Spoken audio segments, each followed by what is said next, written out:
Fixit Tony here. Thanks for clicking on the video. As we get into RV season, I wanted to go over this very important step to unwinterizing your RV or just making sure it's safe. It's very important to sanitize your water system at least once a year. And I'll kind of go through what that encompasses in a moment here. But you also want to check at least twice a year. Make sure you don't have bacteria in your system. And it's very hard to tell. You don't want to make people sick. So it's very, very important you do that. This test kit is very inexpensive. I'll put the link in the description. Very easy to use. What you're going to do is just go ahead and fill up with water very gently because it could overflow really easy. And it's going to show you exactly what level it needs to be at.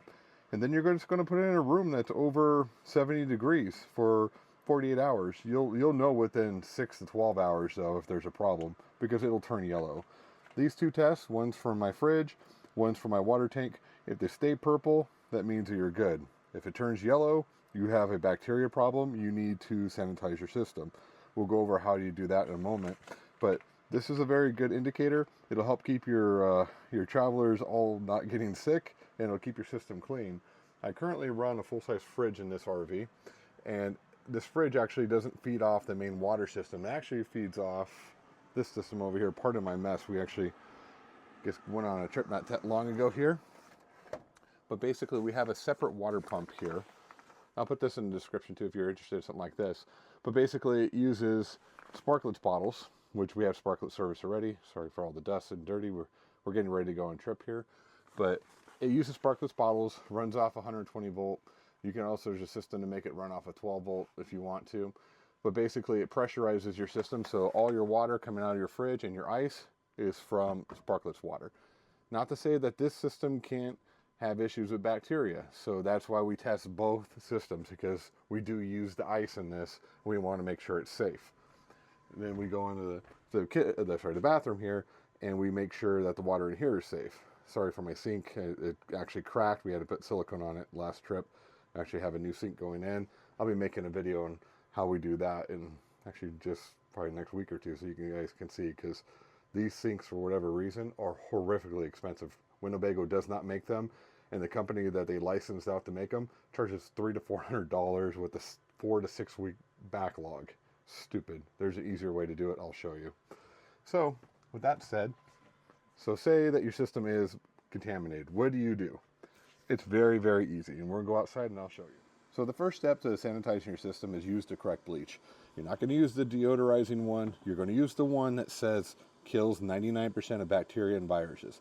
This is the right one. You use about a quarter cup for every 15 gallons of water. We have about 90 gallons of capacity. I put about 2 cups of this directly into the water inlet here, and then I'll put full capacity of water. It's important to turn off your water heater. Do not run your water heater when you're doing this. And then go ahead and open all the faucets inside until you can smell bleach.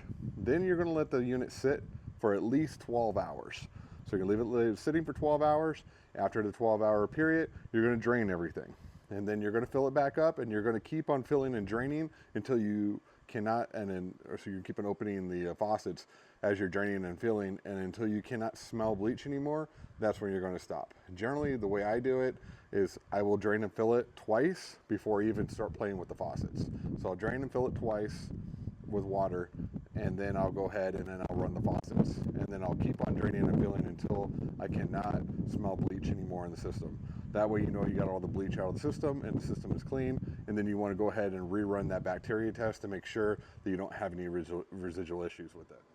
One other option you want to look at doing is something like I did here, and this is basically a 2-stage water filter system. They're not horribly cheap. The filters aren't expensive. You can go, usually I stick to 2 sediment filters, and it's just because you never know what kind of water you're getting when you go somewhere. Those blue tube filters that they sell over Amazon, they don't filter. I'm telling you right now, they don't. These ones actually do filter, and you can use a filter for sediment, and sometimes you can put like a bacterial filter on there. They are a little more expensive, but they do last as long as you keep your sediment filter clean. This is what the bacteria ones looks like, and this one will clean everything from viruses to bacteria, and it does work very, very well. It's from Pen Air. These are like 50 to 60 bucks a piece. They'll usually last about 6 to 12 months, depending on how much you're going camping. And then we have the other one that's strictly for sediment, which I don't have in my unit right now. Actually, I think it's in there right now. I got to order more. But these filters are easy to find on Amazon. You change them out. They're very easy. Use that wrench, take that thing loose, take it out, put the new filter in, clean it out, put it back in. And it's really, really easy to use. Keeps your water system clean, keeps you from getting all sorts of crap that can get into your system depending on where you're getting water. I apologize, everything is dirty. This thing's been sitting for a few months since our last trip waiting for us to de-winterize it. So this is another step that will help you keep your water clean. So we're at 48 hours, still purple, so our water is safe, so we're good to go. Some people ask when they winterize their units, should they drain their tanks? Should they leave water in them? Personally, I put about a quarter cup of bleach and I fill my tank. And that just keeps it clean. If anything happens, nothing's going to be growing in there while it's sitting. And then I'll do that drain process where I drain and fill, and then test all the faucets to make sure there's no more bleach in the system. It's very, very important. Keep your water clean. You don't want anybody getting sick on a trip or not realizing why they got sick. So it's important to, 1, test your system, 2, clean your system, and 3, just being mindful of how long water's been in there. Water right out of the faucet can go stale within 2 to 3 months. So it's important to know that if there's bleach added to it, it'll last up to a year. So that's just good information to know, and is using the correct bleach. So please like, subscribe, and share. I'll have more RV stuff coming up soon because we are going on a trip to Stagecoach. So we want to get our rig ready, and we'll show you some of the more steps that we use in order to ensure that we're ready to rock and roll. Have a great day.